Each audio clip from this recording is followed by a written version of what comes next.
Welcome again students. और आज की इस वीडियो में हम डिस्कस करने वाले हैं वर्कशीट नंबर 7 जो कि directorate of education GNCT of Delhi की तरफ से फॉरवर्डेड की गई है फॉर ऑनलाइन टीचिंग और जो कि शेड्यूल की गई है फॉर 20 जुलाई और जो कि रिलेटेड है चैप्टर नंबर 2 अम्ल, शार्क और लवण से। सो स्टूडेंट्स, आप जो है प्रीवियस क्लासेस से ही अम्ल शार्क के बारे में पढ़ते आ रहे हो कि अम्ल जो है वो स्वाद में खट्टे होते हैं, शार्क कड़वे होते हैं। तो प्रीवियस नॉलेज आपको इन चीजों का बिल्कुल होना चाहिए। और अब 10th में चूंकि हम इसको वर्कशीट को डिस्कस कर रहे हैं, 10th का हम चैप्टर पढ़ रहे हैं, तो यहाँ पर ऑब्वियसली आपको कुछ ज्यादा डिटेल मिलेगी। So now let's start. जैसा कि हम जानते हैं कि जो भोजन हम खाते हैं उसका स्वाद अलग अलग प्रकार का होता है। भोजन का खट्टा और कड़वा स्वाद क्रमशः उनमें मौजूद क्या होते हैं, अम्ल और क्षार के कारण होते हैं। अम्ल क्या है? अम्ल यानी दही, नींबू का रस, संतरे का रस, सिरका, ये सभी क्या है? ये सभी स्वाद में खट्टे होते हैं क्योंकि इनमें अम्ल होता है। सो इन पदार्थों की रासायनिक प्रकृति कैसी कहलाएगी? इन पदार्थों की रासायनिक प्रकृति अम्लीय होगी, ठीक है। और ये जो है प्राकृतिक अम्ल के उदाहरण हैं। ये जो अम्ल हैं इनको भी हम दो प्रकार से डिवाइड कर सकते हैं। एक होते हैं प्राकृतिक अम्ल और दूसरे होते हैं खनिज अम्ल, जिसमें हम सल्फ्यूरिक अम्ल, हाइड्रोक्लोरिक अम्ल और नाइट्रिक अम्ल ये पढ़ते हैं। सो जो हम खा सकते हैं वो क्या होते हैं? वो प्राकृतिक अम्ल होते हैं। नेक्स्ट अगर हम बात करें क्षार की, तो कुछ पदार्थ जो होते हैं वो स्वाद में कड़वे होते हैं, जैसे कि बेकिंग सोडा, ठीक है, ये स्वाद में कड़वा होता है। यदि आप इसके विलयन को उंगलियों के बीच रगड़ते हो तो ये साबुन जैसा चिकना होता है। आपने बिल्कुल साबुन को टच करके देखा है, वो कैसा होता है? वो चिकना होता है। चिकना क्यों होता है? क्योंकि उसमें शार्क होता है। जो साबुन है वो सोडियम हाइड्रोक्साइड NaOH इससे जो है बनता है, और सोडियम हाइड्रोक्साइड जो कि शार्क है और प्रबल शार्क है, जिसके कारण साबुन जो है चिकना लगता है। सो ऐसे पदार्थ क्या कहलाते हैं? ऐसे पदार्थ शार्क कहलाते हैं। और ऐसे पदार्थों की प्रकृति वो क्या कहलाती है? क्षारीय कहलाती है। अब अगर हम बात करें लवण के बारे में, तो देखो बच्चों, लवण जो है ये वे यौगिक होते हैं जो अम्ल और क्षार की क्रिया से बनते हैं। यानी जब हम अम्ल और क्षार को मिला देते हैं तो वो क्या बनते हैं? लवण बनते हैं।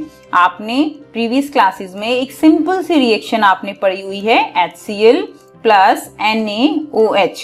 यहाँ पर देखिए ये क्या है? ये शार्क है और ये क्या है? ये अम्ल है। सो यहाँ से क्या बनता है? NaCl, और जो पानी है वो यहाँ पर निकल जाएगा, यानी NaCl या कॉपर सल्फेट CuSO4। सो ये क्या है? ये लवण है। सो हाँ, आप सही हैं। अब आप यहाँ पर एक क्वेरी यहाँ पर बच्चों की हो सकती है कि फिर जितने भी पदार्थ हैं क्या हम उन सबको चख कर देखें कि ये अम्ल है या शार्क है? अगर अम्ल होगा तो खट्टा लगना चाहिए, अगर शार्क है तो कड़वा लगना चाहिए, लेकिन ऐसा तो नहीं है। हम हर पदार्थ को चख कर नहीं देख सकते क्योंकि ये बहुत ही ज्यादा संक्षारक भी होते हैं। अगर हम हाइड्रोक्लोरिक अम्ल है, सल्फ्यूरिक अम्ल है, या हम बहुत ज्यादा जैसे अमोनिया है, अमोनियम हाइड्रोक्साइड है, इनको हम चख कर नहीं देख सकते। फिर कैसे पता चले? क्वेश्चन यही अराइज होता है कि फिर पता कैसे चले कि कोई पदार्थ अम्लीय है या क्षारीय है। सो इसका परीक्षण करने के लिए विशेष प्रकार के पदार्थों का उपयोग किया जाता है। और ये पदार्थ क्या कहते हैं? ये पदार्थ कहलाते हैं सूचक। सूचक यानी सूचना देने वाले। आप सूचक को क्या कह सकते हो? सूचक को हम कहेंगे सूचना देने वाले। यानी एक तरह के जो है ये सूचना हमें देंगे कि कोई पदार्थ अम्लीय है, कोई पदार्थ क्षारकीय है, यानी उसकी प्रकृति कैसी है। अब सूचकों को हम 3 प्रकार से जो है पढ़ेंगे। 3 प्रकार के हम उसको तीन भागों में हम उसको बांट सकते हैं। पहला क्या है? प्राकृतिक सूचक। जैसा कि आपको नाम से ही पता चल रहा है कि ये जो है प्राकृतिक यानी प्रकृति द्वारा दिए गए सूचक हैं। सेकेंड अगर हम बात करें कृत्रिम यानी संश्लेषित, यानी ये जो है संश्लेषित किए गए हैं मानव द्वारा। और तीसरा है गंधीय सूचक, यानी ये ऐसे सूचक है जो गंध के ऊपर आधारित होंगे, ठीक है ना, गंध यानी स्मेल। सो उसके ऊपर आधारित हो सकते हैं। सो अब हम पहले यहाँ पर कवर करेंगे प्राकृतिक सूचक क्या होते हैं। प्राकृतिक सूचक पदार्थ जैसे क्रम संख्या 1, 2, 3 हमारे पास यहाँ पर एग्जाम्पल है। सूचक है सबसे पहले लिटमस। लिटमस जो कि थैलोफाइटा जो फैमिली है, आपने 9th क्लास में पढ़ा हुआ है। थैलोफाइटा ये जो है फैमिली से बिलोंग करता है लिटमस, और काई जैसे जो पदार्थ होते हैं वहां से इसको एक्सट्रैक्ट किया गया है। और बच्चों इसका जो ओरिजिनल कलर होता है लिटमस का, वो कलर कैसा होता है, ये बैंगनी रंग का होता है। और जब ये अम्ल के साथ अभिक्रिया करेगा तो ये लाल रंग देगा, ठीक है। और जब क्षारक के साथ अभिक्रिया करेगा तो ये नीला रंग देगा। अब यहां से आप इसको एक ट्रिक की हेल्प से याद कर सकते हो। ट्रिक क्या हम यहाँ पर यूज कर सकते हैं, अनिल। अनिल का मतलब क्या है यहाँ पर कि जो अम्ल है वो क्या करेगा, वो जो है नीले को लाल कर देता है, ठीक है। यानी अम्ल नीले को लाल करेगा तो क्षारक इसका उल्टा हो जाएगा। क्षारक क्या करता है, क्षारक जो है लाल लिटमस को नीला कर देता है। अगर हम एग्जाम्पल ले नेक्स्ट, तो लाल पत्ता गोभी का रस, ये भी एक तरह से सूचक के रूप में हम प्रयोग कर सकते हैं। लाल पत्ता गोभी का रस जब अम्ल के साथ अभिक्रिया कराते हैं तो ये कैसा रंग देता है, ये लाल रंग ही देगा। और क्षारक के साथ ये हरे रंग जो है, इसका रंग कैसा हो जाता है, हरा रंग हो जाता है, हरे रंग में ये परिवर्तित हो जाता है। नेक्स्ट हल्दी। आप सब बच्चों को पता है कि जब हमारे कपड़ों पर हल्दी के दाग लग जाते हैं और फिर हम उनको धोते हैं तो क्या होता है, जी हाँ बिल्कुल ठीक, वो लाल रंग का हो जाता है। यानी अम्ल के साथ हल्दी के रंग में कोई परिवर्तन नहीं आता, लेकिन क्षारक के साथ यह कैसा हो जाता है, यह लाल रंग का हो जाता है। तो यहाँ से आपके लिए काफी इजी है इस तरह के प्राकृतिक सूचकों को लर्न करना।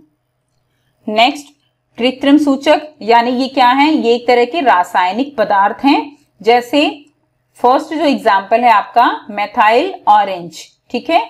अभिक्रिया अगर अम्ल के साथ होती है तो ये लाल रंग जो है लाल रंग में परिवर्तित हो जाता है और क्षारक के साथ ये पीला रंग देता है।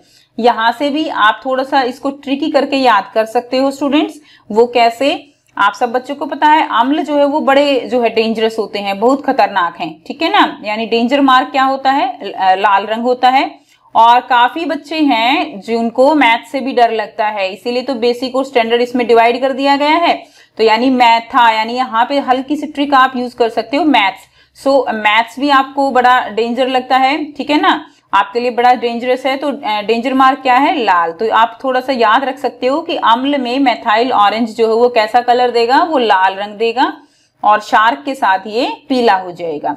इसी तरह फिनोफ्थलीन। फिनोफ्थलीन में बच्चों अम्ल के साथ ये कैसा होगा, ये रंगहीन होगा, ठीक है। इसमें जो फिनोफ्थलीन है वो रंगहीन ही होता है, लेकिन जब इसको अम्ल में डालेंगे तो इसके कलर में कोई चेंज नहीं होगा, लेकिन क्षारक के साथ ये बहुत ही सुंदर गुलाबी रंग देता है। नेक्स्ट अगर हम बात करें गंधीय सूचक के बारे में, तो इन सूचकों की गंध जो है अम्लीय या क्षारीय माध्यम में बदल जाती है। अब क्रम संख्या 1, 2, 3 हमारे पास एग्जाम्पल हैं। सूचक, पहला सूचक क्या है, प्याज का रस। आपको पता है प्याज के रस में बहुत ही ज्यादा तीक्ष्ण गंध आती है, तीखी गंध होती है। अगर हम प्याज के रस को अम्ल के साथ डालेंगे तो वो गंध उसकी बरकरार रहेगी, उसमें कोई परिवर्तन नहीं आएगा, लेकिन क्षारक के साथ उसकी गंध जो है वो गायब हो जाएगी, कोई गंध नहीं होगी। इसी तरह वेनिला में भी स्मेल होती है, तो उसमें अम्ल की में भी इसकी गंध बनी रहेगी, लेकिन क्षारक में इसकी गंध जो है वो डिसअपीयर हो जाएगी, यानी नहीं रहेगी। नेक्स्ट लौंग का तेल। लौंग के तेल में भी अम्ल के साथ समान गंध रहती है, लेकिन क्षारक के साथ जो है कोई गंध इसमें नहीं रहती। यहाँ पर हम कंक्लूजन निकाल सकते हैं कि जो गंधीय सूचक है उनकी जो स्मेल बदलती है, चेंज होती है, वो किसके साथ होती है, वो क्षारक के साथ होती है। अब हम यहाँ पर देखते हैं कि अम्ल के बारे में क्या क्या हम कंक्लूजन, निष्कर्ष निकालते हैं। देखिए ये जो है क्या है, ये नीले लिटमस को लाल में बदल देते हैं, पहला पॉइंट, इससे आप बिल्कुल क्लियर है। दूसरा, ये स्वाद में खट्टे होते हैं जैसे दही और नींबू। तीसरा, ये धातुओं का संक्षारण करते हैं, यानी अगर ये धातुओं के ऊपर गिर जाते हैं या अगर हम जैसे हाइड्रोक्लोरिक अम्ल है, सल्फ्यूरिक अम्ल है, उनको हम धातुओं के बर्तन में डालकर नहीं रख सकते। इसी तरह आपने देखा है कि जो नींबू है वो धातु जैसे कि तांबा है या एल्यूमिनियम है उनके साथ अभिक्रिया कर जाते हैं। नेक्स्ट अगर हम बात करें, ये जलीय विलयन में H+ आयन देते हैं। सो इसको हम थोड़ा और डिटेल में करेंगे। ये जो अम्ल हैं, जैसे कि अगर हम बात करें HCl, तो इसको जब हम पानी के अंदर घोलते हैं तो ये जो अम्ल है ये हाइड्रोनियम आयन देंगे, ठीक है ना। यहाँ पर क्या बनेगा, यहाँ पर बनेगा HCl और वाटर के साथ यहाँ पर बनेगा H3O positive plus chloride ion जो है यहाँ से निकल जाएंगे। सो जो ये H+ आयन है ये हाइड्रोनियम आयन ही होते हैं। और क्योंकि बच्चों H+ आयन जो है ये स्टेबल नहीं है, ये स्थिर नहीं है, अपने साइज के कारण इसका आकार बहुत छोटा हो जाता है, जिसके कारण ये जो है एक्वस हम इसके साथ लिखते हैं, ठीक है, यानी पानी के साथ ही H+ आयन जो है निकलते हैं, जैसा कि लिखा भी गया है जलीय विलयन में। इसलिए अम्ल को जब हम पानी में घोलते हैं तभी वो अपना अम्लीय व्यवहार प्रदर्शित करते हैं। तो इसके लिए एग्जाम्पल क्या है अम्ल के, हमारे पास हाइड्रोक्लोरिक अम्ल है, नाइट्रिक अम्ल है और सल्फ्यूरिक अम्ल है, ये इसके एग्जाम्पल हैं। अब हम शार्क के बारे में भी देख लेते हैं। शार्क ये लाल लिटमस को नीले में बदल देते हैं। इनका स्वाद कैसा होता है, इनका स्वाद कड़वा होता है, जबकि अम्लों का स्वाद कैसा था, खट्टा। ये जलीय विलयन में हाइड्रोक्सिल आयन OH- ये जो है हाइड्रोक्सिल आयन ये देते हैं, जबकि ये कौन सा दे रहे थे, H+ आयन। इनमें साबुन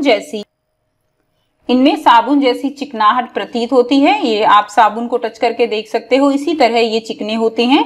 हाथ धोने और नालियों की सफाई करने में शार्कों का इस्तेमाल किया जाता है, ठीक है। जो सफाई में जो केमिकल यूज किए जाते हैं वो अधिकतर पदार्थ कैसे होते हैं, उनकी प्रकृति क्षारीय होती है।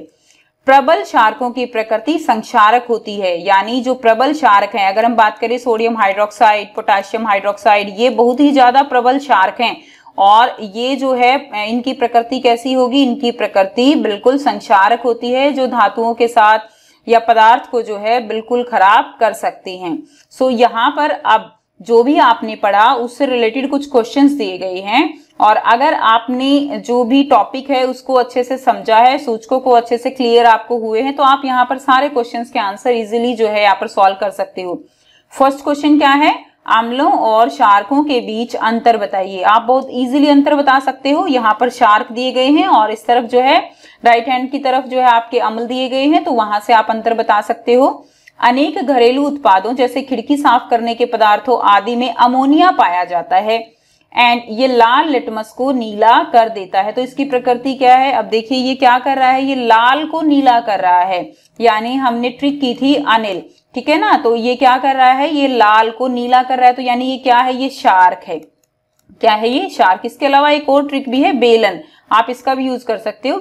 जैसे देखिए शार्कों को बेस बोला जाता है, तो बेस क्या करेंगे, लाल को नीला करते हैं, तो आप यहां से भी याद कर सकते हो। तो यानी इसकी प्रकृति, अमोनिया की प्रकृति कैसी है, अमोनिया की प्रकृति क्षारकीय है, क्योंकि यह लाल को नीला कर रहा है। क्वेश्चन थर्ड क्या है, निम्नलिखित कथन सही है अथवा गलत, इसको आपको लिखना है। इसमें क भाग दिया गया है, नाइट्रिक अम्ल लाल लिटमस को नीला कर देता है। तो देखिए नाइट्रिक अम्ल है तो ये क्या करेगा, फिर से आप ट्रिक का यूज कर सकते हो, अनिल। तो इसमें देखिए नाइट्रिक अम्ल है ना, अम्ल तो क्या करेगा, अम्ल तो नीले को लाल करेगा, लेकिन ये तो लाल को नीला कर रहा है, यानी ये जो है क्या है, कथन गलत है। सोडियम हाइड्रोक्साइड नीले को लाल कर देता है, तो सोडियम हाइड्रोक्साइड यानी फॉर्मूला क्या होगा बच्चों, फॉर्मूले जरूर लर्न होने चाहिए, तभी आप आगे की अभिक्रियाएं कर पाओगे।